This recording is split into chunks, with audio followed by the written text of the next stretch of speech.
નમસ્કાર મિત્રો, કેમ છો? હવે તમે ધોરણ 6 ની અંદર આ મુદ્દો સંખ્યા પદ્ધતિ છે એમાં થોડી ભૂલો પડે છે. ખાસ કરીને તો બે લેખન પદ્ધતિઓ છે કે જે આપણે અત્યારે હાલની અંદર છે. એવો પ્રશ્ન બને કે YouTube ની Facebook ની અંદર વ્યુઅર કેટલા છે, તો કે 2 મિલિયન 3 મિલિયન એવા શબ્દો હોય જે શબ્દ આપણને આ સંખ્યા પદ્ધતિથી સમજાશે.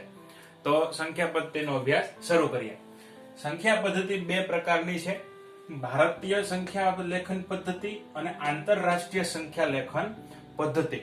હવે જોઈશું તો ભારતીય સંખ્યા લેખન પદ્ધતિ છે એ જે આપણે પહેલેથી ભણતા આવ્યા છીએ કે જેની અંદર છે કે એકમ છે, દશક, 100, 1000, 10,000, લાખ, 10 લાખ, કરોડ, 10 કરોડ, અબજ.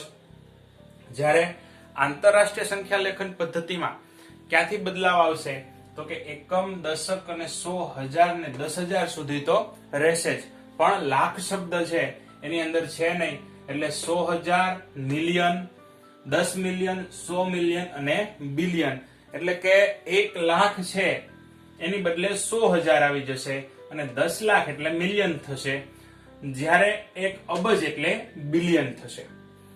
બેની સંખ્યા પ્રણાલી લખવા માટે એક આપણે ઉદાહરણ લઈશું. ઉદાહરણ છે આપણે ભારતીય પ્રણાલી મુજબ ઉદાહરણ લીધેલું છે કે આપણે અલ્પવિરામ છે એ એકમ થી લઈ અને 3 અંક, એકમ, દશક અને 100, પછી 1000 ને 10,000 અલ્પવિરામ, લાખ ને 10 લાખ અલ્પવિરામ, કરોડ 10 કરોડ અલ્પવિરામ, આ રીતે અલ્પવિરામ મૂકીશું. અલ્પવિરામમાં ખાસ ધ્યાન રાખીશું કે પ્રથમ 3 અને પછી ત્યારબાદ દરેક બે સંખ્યા પછી અલ્પવિરામ મૂકીએ છીએ. તો આ સંખ્યા છે એ 5 અબજ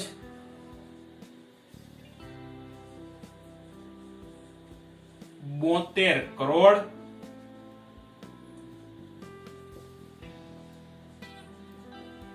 83 લાખ 25,200 અને 3 આમ લખાય.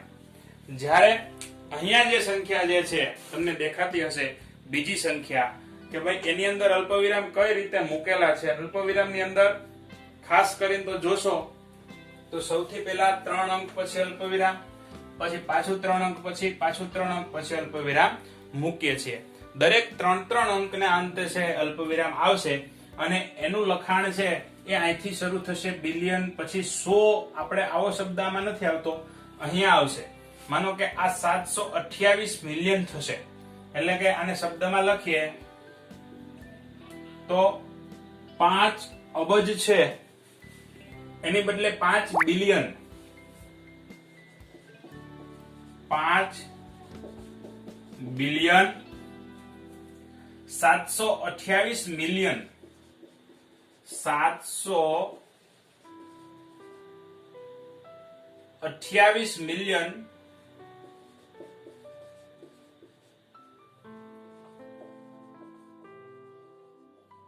325,000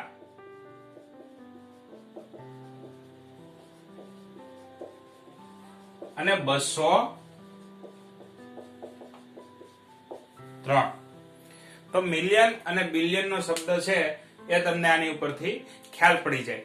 તો હવે આપણે હજી એક ઉદાહરણ લઈએ અને ઉદાહરણ દ્વારા છે એ આપણે થોડું વધારે સ્પષ્ટ કરીએ.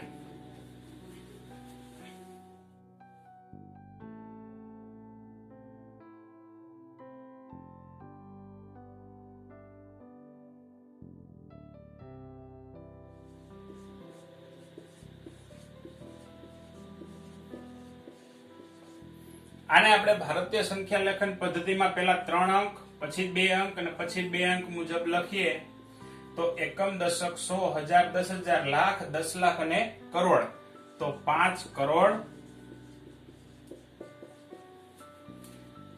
83 લાખ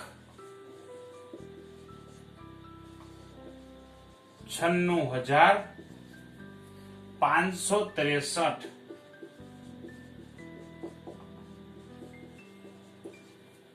આની આ જ સંખ્યાને જો આપણે આંતરરાષ્ટ્રીય પદ્ધતિ મુજબ લખીએ તો અલ્પવિરામ છે એ અલ્પવિરામ આની બદલે છે હું રેડ અક્ષરેથી કરું છું. આ અલ્પવિરામ એ જ રહેશે, આ અલ્પવિરામ અહીંયા આવી જશે અને અહીંયા પછી 3 અંક છે નહીં, એટલે અલ્પવિરામમાં આમાં જોઈએ તો એકમ, દશક, 100, 1000, 10,000, 100,000, મિલિયન અને 10 મિલિયન. તો 10 મિલિયન છે એટલે આપણે શું કરીએ છીએ, 58 મિલિયન લખીશું અને 58 મિલિયન 396,000, 58 મિલિયન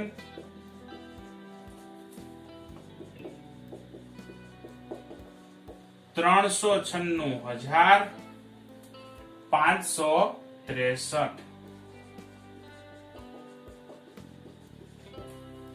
ઓકે મિત્રો, તો આ રીતે છે એ આપણે બે સંખ્યા પદ્ધતિ મુજબ લખી શકીએ.